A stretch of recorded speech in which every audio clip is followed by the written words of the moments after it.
نام عثمان ہے، والد کا نام عفان ہے۔ 5ویں پشت پر نبی پاک علیہ السلام سے رشتہ داری کی نسبت ہے۔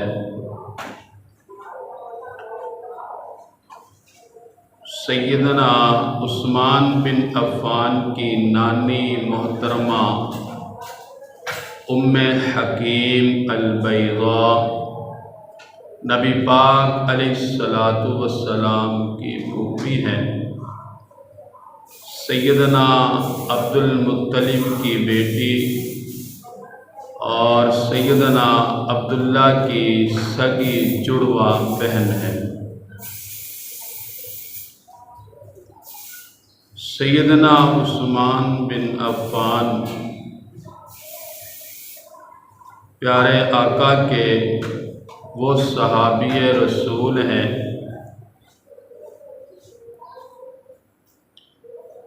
جن کے بارے میں نبی پاک علیہ السلام ارشاد فرماتے ہیں۔ سیدنا ابو ہریرہ رضی اللہ تعالی عنہ اس حدیث کے راوی ہیں۔ طبرانی معجم الکبیر میں یہ حدیث پاک موجود ہے۔ پیارے آقا علیہ السلام سیدنا عثمان بن عفان کے بارے میں فرماتے ہیں، فَإِنَّهُ مِنْ أَشْبَهِ أَصْحَابِي بِي خُلْقًا۔ عثمان میرا وہ پیارا صحابی ہے، تمام صحابہ کرام میں سے اخلاق کے اعتبار سے عثمان میرے مشابہ ہے۔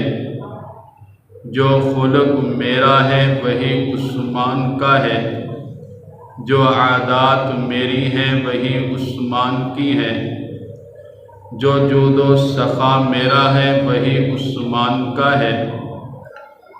حضرت علی رضی اللہ تعالیٰ عنہ فرماتے ہیں، یہ حدیث پاک علامہ ابن حجر العسقلانی نے الاصابہ کتاب میں تحریر فرمائی ہے۔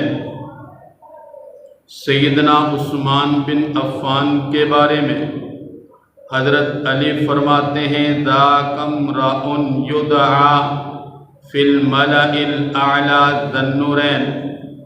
سیدنا عثمان تو وہ میرے پیارے دوست ہیں جس کو آسمانوں پر ذی النورین بلایا جاتا ہے۔ ذی النورین ان کو اس وجہ سے کہا جاتا ہے، پیارے آقا علیہ السلام کی 2 بیٹیاں ان کے نکاح میں آئی۔ پہلی بیٹی رقیہ، سیدہ رقیہ رضی اللہ تعالی عنہا، وہ وفات پا گئی۔ سیدنا عثمان پریشان ہو گئے، کافی دن تک آپ پریشان رہے۔ پیارے آقا نے پوچھا، عثمان بیٹی تو میری فوت ہوئی ہے، تجھ سے زیادہ پریشانی تو مجھے ہونا چاہیے۔ فرماتے ہیں، محبوب جب آپ کی بیٹی میرے نکاح میں تھی، دور سے آتے ہوئے لوگ مجھے دیکھتے تو یہ نہیں کہتے کہ عثمان آ رہا ہے، بلکہ کہتے حضور کا داماد آ رہا ہے۔ حضور مجھے رونا اس بات پر ہے، آپ کے ساتھ جو میری نسبت تھی وہ نسبت چھن چکی ہے۔ پیارے آقا علیہ السلام اپنا دست شفقت سیدنا عثمان کے سر پر رکھتے ہیں، فرماتے ہیں، عثمان یہ میرا فیصلہ نہیں بلکہ میرے اللہ کا فیصلہ ہے۔ اللہ پاک نے میری دوسری بیٹی سیدہ ام کلثوم کا نکاح آپ کے ساتھ طے کر دیا ہے۔ سیدہ ام کلثوم بھی وفات پا جاتی ہیں۔ حضور علیہ السلام اپنے پیارے داماد سے اس درجہ کی محبت فرماتے اور لوگوں کو دکھلایا بتلایا، فرمایا کہ عثمان یہ تو میری 2 بیٹیاں ہیں، اگر میری 40 بیٹیاں ہوتی یکے بعد دیگرے سب کا نکاح آپ کے ساتھ کر دیتا۔ سیدنا عثمان رضی اللہ تعالی عنہ وہ پیارے صحابی رسول ہیں۔ حضرت سہل بن سعد سے روایت ہے، وہ فرماتے ہیں ایک بندہ نے پیارے آقا علیہ الصلوۃ والسلام سے ارشاد فرمایا، افی الجنت برقن، کیا جنت میں بجلی ہوگی؟ آقا علیہ الصلوۃ والسلام نے ارشاد فرمایا، نعم، ضرور ہوگی، والذی نفسی بیدہ، قسم ہے اس ذات پاک کی جس کے قبضہ قدرت میں مجھ محمد کی جان ہے، ان عثمان لیتحول فتبرق لہ الجنہ، جب میرا عثمان جنت میں جائے گا، جنت میں داخل ہوگا، عثمان کے داخل ہونے کی وجہ سے جنت چمک اٹھے گی۔ غزوہ تبوک کے موقع پر سیدنا عثمان غنی رضی اللہ تعالی عنہ نے 900 اونٹ دیے، 100 گھوڑے دیے، 200 اوقیہ چاندی دی، 1000 دینار دیے، اور ساتھ یہ بھی فرما رہے ہیں ما ضر عثمان ما عمل بعد اليوم، ما ضر عثمان ما عمل بعد اليوم، ما ضر عثمان ما عمل بعد اليوم۔ حضور ایک دفعہ ارشاد نہیں فرما رہے بلکہ پیارے آقا علیہ الصلوۃ والسلام نے 7 مرتبہ اسی جملہ کو دہرایا، ما ضر عثمان ما عمل بعد اليوم۔ عثمان نے جتنا خرچ کیا ہے اللہ اور اس کا رسول اس سے راضی ہے، اللہ پاک کو یہ نیکی اتنی پسند آئی، حضور اتنے راضی ہو گئے، فرمایا آج کے بعد میرا عثمان وہ نیک عمل نہ بھی کرے، اللہ سبحانہ و تعالی نے تب بھی اس کے لیے بخشش کے فیصلے فرما دیے۔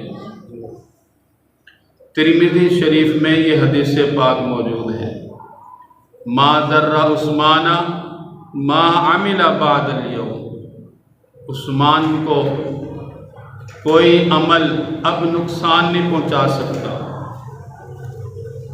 سیدنا عثمان غنی رضی اللہ تعالیٰ عنہ مصنف ابن شیبہ میں یہ حدیث پاک موجود ہے، حدیبیہ کے موقع پر پیارے آقا علیہ الصلوۃ والسلام نے ان کا حصہ رکھا۔ حدیبیہ کے موقع پر یہ بھی مسئلہ پیش آیا کہ سرکار نے سیدنا عثمان غنی کو اپنا سفیر بنا کر مکہ بھیجا کہ جاؤ مکہ کے لوگوں سے بات چیت کرو کہ ہم حج کرنا چاہتے ہیں، ہمارا ارادہ لڑائی کا نہیں ہے۔ مشرکین مکہ سیدنا عثمان سے کہتے ہیں عثمان تیرے لیے اجازت ہے، حج کر، بیت اللہ کا طواف کر، صفا مروہ کی سعی کر، زمزم کا پانی خوب پی، لیکن تیرے نبی کے لیے اور تیرے نبی کی جماعت کے لیے اجازت نہیں ہے کہ وہ اس سال حج کرے۔ سیدنا عثمان غنی فرماتے ہیں میں کیسے حضور کے بغیر حج کر سکتا ہوں؟ ایک منافق نے یہ افواہ پھیلا دی کہ سیدنا عثمان غنی کو شہید کر دیا۔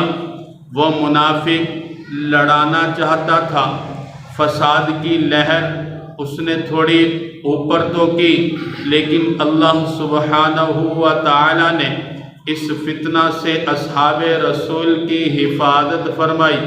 پیارے آقا علیہ الصلوۃ والسلام کو جب یہ خبر ملتی ہے حضور آپ کے پیارے داماد جناب سیدنا عثمان غنی کو شہید کر دیا گیا ہے، اللہ کے نبی صلی اللہ علیہ وسلم ببول کے درخت کے نیچے تشریف فرمائے ہیں، اپنے ہاتھ کو دائیں ہاتھ کو نیچے رکھتے ہیں اور 1400 صحابہ کرام کے ہاتھ پر بیعت کرتے ہیں، بایاں ہاتھ اوپر رکھتے ہیں اور کہتے ہیں کہ یہ میرے عثمان کا ہاتھ ہے اور ہم اس وقت تک اس جگہ سے واپس نہیں ہوں گے جب تک میں اپنے داماد جناب سیدنا عثمان غنی کا بدلہ نہ لے لوں۔ یہ ہے محبت۔ جناب سیدنا عثمان غنی کے بارے میں افواہ پھیلی ہے اور 1400 صحابہ کرام اپنی جان کی قربانی دینے کے لیے تیار ہیں، لیکن عثمان کا بدلہ لیے بغیر واپس جانے کے لیے تیار نہیں ہیں۔ اللہ سبحانہ و تعالیٰ کو صحابہ کرام کا یہ اتفاق، یہ اجتماع، عثمان غنی سے یہ محبت اتنی پسند آئی، اللہ سبحانہ و تعالیٰ نے قرآن پاک کی آیت کا نزول فرمایا، لقد رضی اللہ عن المؤمنین اذ یبایعونک تحت الشجرہ۔ اللہ سبحانہ و تعالی راضی ہو گئے ان ایمان والوں سے جنہوں نے حضور کے ہاتھ پر سیدنا عثمان غنی کے قصاص کے لیے بیعت کی۔ یہ سیدنا عثمان غنی کی شان ہے۔ اس سے قبل صحابہ کے لیے رضی اللہ کا لفظ استعمال نہیں ہوا۔ رضی اللہ کا لفظ کب استعمال ہوا؟ اللہ پاک نے اپنی رضا کا اعلان کب کیا؟ اس وقت کیا جب جناب سیدنا عثمان غنی کے قصاص کے لیے 1400 صحابہ کرام نے حضور کے ہاتھ پر بیعت کی۔ جناب سیدنا عثمان غنی حضور پاک علیہ الصلوۃ والسلام کے لیے اپنا مال، اپنی جان، ہر چیز قربان کرنے کے لیے تیار ہے، اور کوئی معمولی صحابی نہیں، بہت بڑے تاجر ہیں۔ سیدنا ابوبکر صدیق رضی اللہ تعالیٰ عنہ کے دور میں قحط پڑ گیا، لوگ صدیق کے دروازے پر آتے ہیں، ہماری مدد کیجئے، ہمارے بچے بھوک سے بلبلا رہے ہیں، ہمارے بچوں کو کچھ کھانے کے لیے دیا جائے۔ سیدنا ابوبکر صدیق فرماتے ہیں بیت المال میں کچھ بھی نہیں، کہاں سے مدد کروں، کہاں سے کھلاؤں پلاؤں؟ اللہ سبحانہ و تعالی اس آواز کو عثمان غنی کے کانوں تک پہنچا دیتے ہیں۔ جناب سیدنا عثمان غنی اسی قحط سالی میں شام سے 900 اونٹ غلوں کے منگوا لیتے ہیں۔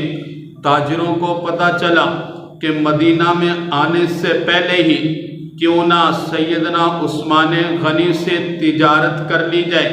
سیدنا عثمان غنی کو روکا جاتا ہے، کہتے ہیں ہم سے تجارت کر لو، 10 کے 12 لے لو۔ سیدنا عثمان غنی راضی نہیں ہوتے۔ پھر دوسرا تاجر کہتا ہے 10 کے 14 لے لو۔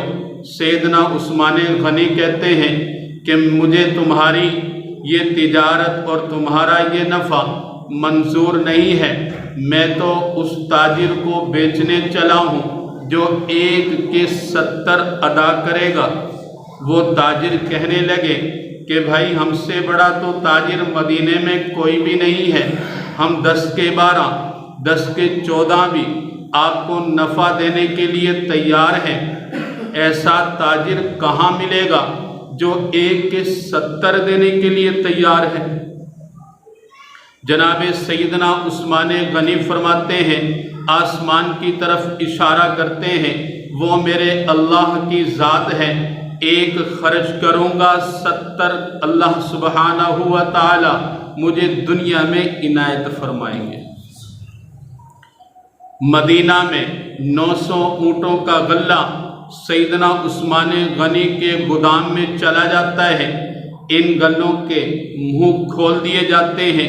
آپ اعلان فرما دیتے ہیں، مدینہ کے لوگوں، سب کے لیے اجازت ہے، بچوں کے لیے، بڑوں کے لیے، بوڑھوں کے لیے، مردوں کے لیے، عورتوں کے لیے، جس کو جتنے غلے کی ضرورت ہے، آج عثمان کا گودام تم لوگوں کے لیے کھلا ہوا ہے۔ بقدر ضرورت ہر بندہ اس سے اپنے لیے غلہ لے کر جا سکتا ہے۔ سیدنا عثمان غنی رضی اللہ تعالی عنہ اتنے بڑے امیر تاجر تھے۔ آج لوگ کہتے ہیں صحابہ تو فقیر تھے، صحابہ کے پاس تو کچھ بھی نہیں۔ سیدنا عثمان غنی سے بڑا مالدار کون ہوگا جو 900 اونٹ غلے کے دے دے، 100 گھوڑے حضور کے لیے دے دے، 200 اوقیہ چاندی دے دے، 1000 دینار حضور کے قدموں میں ڈال دے۔ جناب سیدنا عثمان غنی نے جب سے حضور کے ہاتھ پر بیعت کی، آپ نے مال کو روکنا چھوڑ دیا۔ جہاں حضور کو ضرورت محسوس ہوتی، آپ وہاں پر مال کو خرچ کر دیتے۔ مسجد نبوی میں صحابہ کرام کی تعداد بڑھ گئی، نمازی بڑھنے لگے۔ حضور تھوڑے غمگین ہوئے، جگہ کم ہے، نمازی مسجد میں پورے نہیں آتے۔ جناب سیدنا عثمان بن عفان فرماتے ہیں، محبوب مسجد نبوی کی توسیع کرنی ہے، اس کے لیے آپ کو جتنا روپیہ پیسہ چاہیے آپ مجھ سے لے سکتے ہیں، آپ کا ہی مال ہے۔ حضور عربی صلی اللہ علیہ وسلم جناب سیدنا عثمان غنی کے مال کو لیتے ہیں اور مسجد نبوی کی توسیع کر دیتے ہیں۔ بیر روما پورے مدینہ میں ایک ہی کنواں ہے جس کا پانی میٹھا ہے، پینے کے لائق۔ میٹھا اس پانی کو کہتے ہیں جو پینے کے لائق ہو۔ میٹھا کا مطلب یہ نہیں کہ اس میں کچھ شکر ہے یا کچھ شربت ہے، میٹھے کا مطلب ہے کہ وہ پانی پینے میں اچھا لگے۔ پورے مدینہ میں صرف ایک ہی کنواں ہے جس کو بیر روما کہا جاتا ہے، اور اس کا مالک یہودی ہے۔ وہ یہودی مسلمانوں کو مہنگے دام پانی فروخت کرتا، اور پھر بھی مسلمانوں کو بڑی دقت پیش آتی، لمبی لائن ہوتی، عورتوں کو ذلت رسوائی کا سامنا کرنا پڑتا۔ پیارے آقا علیہ الصلوۃ والسلام نے جناب سیدنا عثمان غنی کے سامنے اس معاملے کو رکھا، کہا کہ عثمان، میری پیاری جماعت اور میرے صحابہ کی جو مستورات ہیں پانی کی وجہ سے بڑی پریشان ہیں۔ سیدنا عثمان غنی اس مجلس سے اٹھتے ہیں، یہودی کے پاس گئے، 30,000 دینار اس یہودی کے ہاتھ میں تھمائی اور کہا کہ آج کے بعد بیر روما آدھا تیرا ہے اور آدھا میرا ہے۔ ایک دن تیرے لوگ پانی پئیں گے، ایک دن ہمارے لوگ پانی پئیں گے۔ جس دن ہماری باری ہو اس دن تمہارے لوگوں کے لیے بھی بالکل فری پانی ہے۔ سیدنا عثمان غنی رضی اللہ تعالیٰ عنہ نے آدھا کنواں خرید لیا۔ یہودی منافق تھا، مسلمانوں کو پریشان کرتا۔ جب اس یہودی کی باری آتی پھر اس کا یہی حال، مسلمانوں کو پانی مہنگے دام فروخت کرتا، مسلمانوں کی باری نہ آتی، مسلمان ذلت اور رسوائی کا سامنا کرتے۔ حضور پاک علیہ الصلوۃ والسلام جناب سیدنا عثمان غنی سے پھر اس مسئلہ کے بارے میں آپ فرماتے ہیں کہ عثمان، کیا کیا جائے، مسلمان ابھی تک بھی پریشان ہیں۔ جناب سیدنا عثمان غنی اس یہودی کے پاس جاتے ہیں، پھر 30,000 دینار اس کو دے دیتے ہیں اور کہتے ہیں کہ یہودی، آج کے بعد تو اس کنویں کا مالک نہیں ہے، اس کنویں کا مالک میں ہوں۔ جناب سیدنا عثمان غنی مالک بن گئے اور مسلمانوں میں اعلان کر دیا کسی کے لیے کوئی پانی فروخت نہیں کیا جائے گا، فی سبیل اللہ، سب کے لیے اجازت ہے، خود بھی پانی پی سکتے ہو، اپنے بچوں کو بھی پلاؤ، اپنے جانوروں تک کو بھی اس پانی سے سیراب کر سکتے ہو۔ سیدنا عثمان غنی رضی اللہ تعالیٰ عنہ کے بہت ہی زیادہ احسان ہے اس امت پر۔ مسجد نبوی ہم نے حدیث پڑھی ہے کہ جو کبوتر کے انڈے کے بقدر مسجد بنا دے اور وہ مسجد تا قیامت آباد رہے، اس کے لیے وہ صدقہ جاریہ ہے۔ تو مسجد نبوی کی توسیع میں جناب سیدنا عثمان بن عفان نے اپنا حصہ ڈالا، تا قیامت مسجد نبوی میں جتنی نمازیں پڑھی جائیں گی، جتنی تلاوتیں کی جائیں گی، جتنے جمعۃ المبارک ادا کیے جائیں گے، اس سب کا ثواب جناب سیدنا عثمان غنی رضی اللہ تعالیٰ عنہ کو ملتا رہے گا۔ سیدنا عثمان غنی رضی اللہ تعالیٰ عنہ 82 سال کی عمر کو پہنچے اور 12واں سال آپ کی خلافت کا ہے۔ حاسد حسد کر گئے کہ ہم تو اتنا کوشش کرتے ہیں کہ لوگ ہماری طرف مائل ہوں، سیدنا عثمان غنی میں کون سی ایسی خوبی ہے کہ لوگ جگہ جگہ ان کی تعریفوں کے جھنڈے گاڑ دیتے ہیں۔ ہر بندہ جناب سیدنا عثمان غنی کی تعریف کر رہا ہے۔ کچھ سبائیوں نے سازش کی، لوگوں کو ورگلانا شروع کیا۔ مصری، کوفی، یہ سب کے سب اکٹھے ہو گئے، 500 لوگوں کا قافلہ بن گیا، جناب سیدنا عثمان غنی کے خلاف آوازیں بلند کر لی۔ جناب سیدنا عثمان غنی منبر رسول پر خطبہ دے رہے ہیں۔ ایک خطیب تو وہ ہے منبر رسول پر خطبہ دے، پھول کی پتیاں ان پر برسائی جاتی ہیں، نوٹوں کی برسات کی جاتی ہے۔ جناب سیدنا عثمان غنی حضور کے وہ پیارے خطیب ہیں جن کی خطابت کے وقت پھول کی پتیاں یا نوٹوں کی برسات نہیں ہوئی بلکہ پتھروں کی برسات ہوئی۔ آپ نے خطبہ کو جاری رکھا، اپنا خطبہ نہیں روکا۔ پھر ایک منافق شریر اٹھتا ہے، جناب سیدنا عثمان غنی 82 سال کی عمر میں اس عصا کو پکڑ کر، کون سا عصا؟ جس عصا کو پکڑ کر پیارے آقا علیہ الصلوۃ والسلام نے مسجد نبوی میں خطبہ دیا، جناب سیدنا ابوبکر صدیق نے وہ عصا پکڑ کر خطبہ دیا، جناب سیدنا عمر بن خطاب نے اس عصا کو پکڑ کر خطبہ دیا۔ آج اسی عصا کو پکڑ کر جناب سیدنا عثمان بن عفان خطبہ دے رہے ہیں۔ منافق اٹھتا ہے، اس بوڑھے صحابی رسول سے عصا کو چھین لیتا ہے اور اس عصا کو توڑ دیتا ہے۔ جناب سیدنا عثمان بن عفان پھر بھی اپنے خطبہ کو جاری رکھا۔ پھر شریر اٹھتے ہیں، پتھر انہوں نے پہلے ہی اپنے پاس چھپا کر رکھے ہوئے ہیں، جناب سیدنا عثمان بن عفان پر پتھروں کی بارش کی جاتی ہے۔ آپ لہو لہان ہو جاتے ہیں، آپ بے ہوش ہو کر زمین پر گر جاتے ہیں۔ آپ کو وہاں سے اٹھا کر آپ کے دارالخلافہ میں لے جایا جاتا ہے۔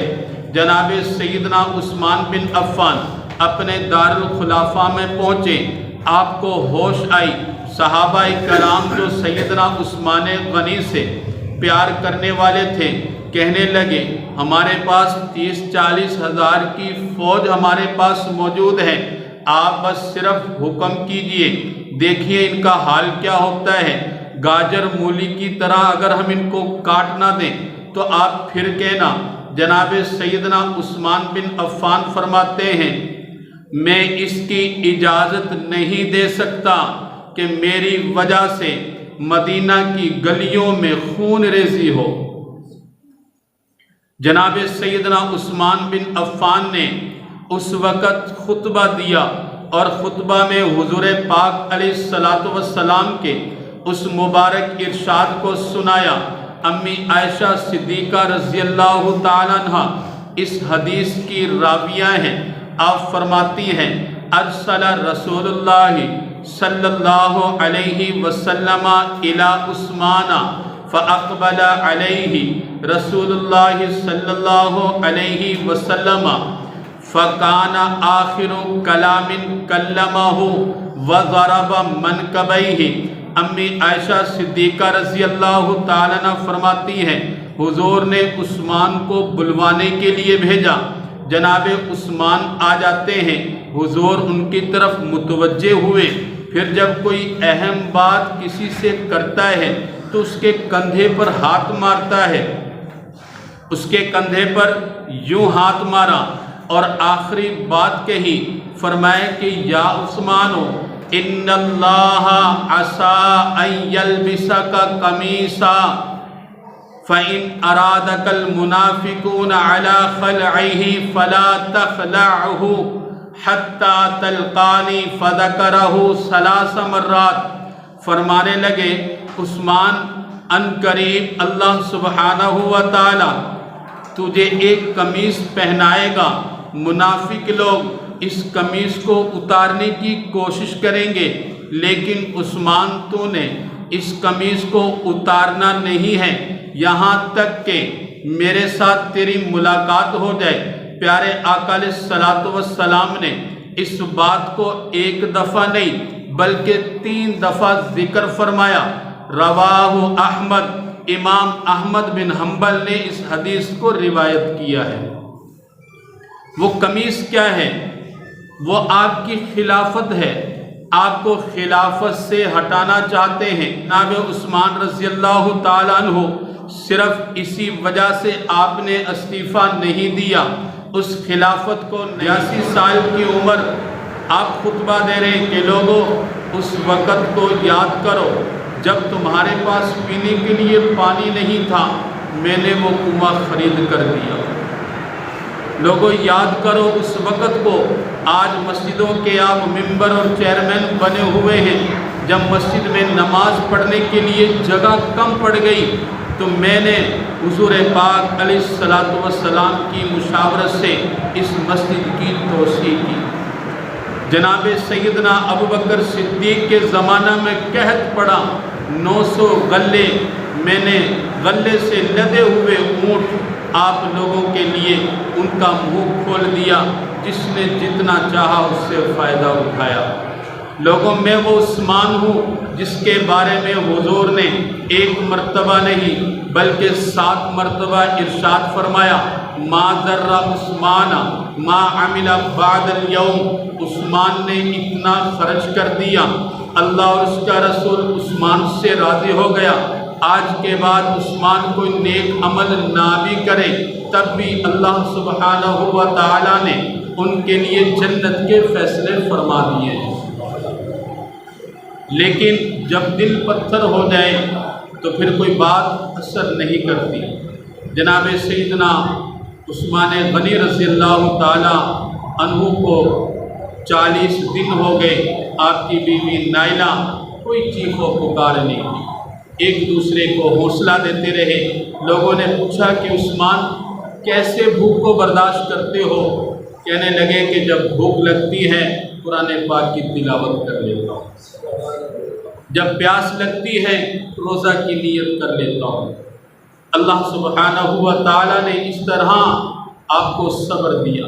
40 دن گزرے، سبائی کچھ لوگوں کو لے کر دیوار پھلانگ کر جناب سیدنا عثمان غنی کے گھر داخل ہو جاتے ہیں۔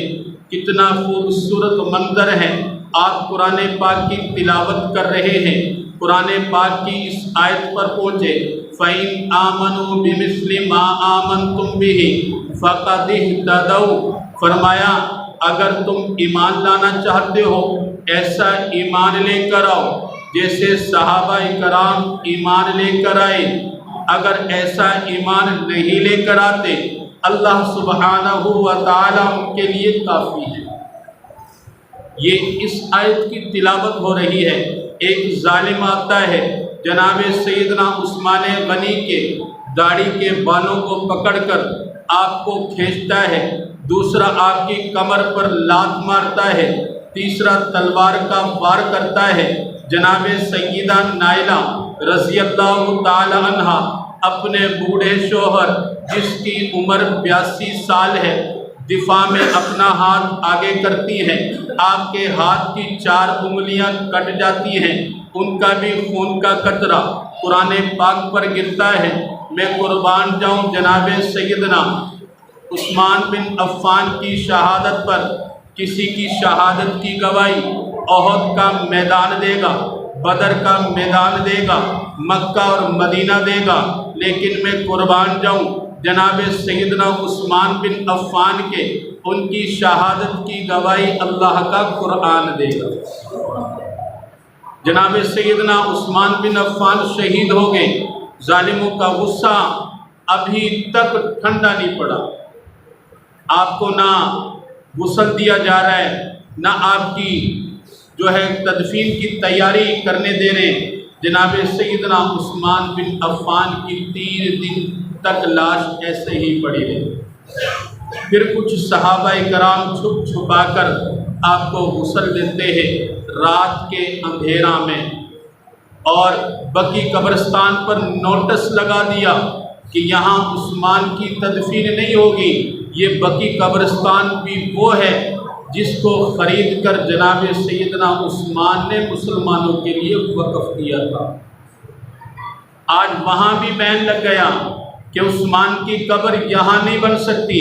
جناب سیدنا عثمان بن عفان کو رات کے اندھیرا میں کچھ صحابہ کرام کی جماعت اٹھاتی ہے اور ایک درخت کے گنجان جگہ میں آپ کی نماز کو پڑھا جاتا ہے، لیکن شریروں کو پتہ لگ گیا، اسی انتظار میں بیٹھے ہوئے ہیں عثمان کا جنازہ کب اٹھے گا۔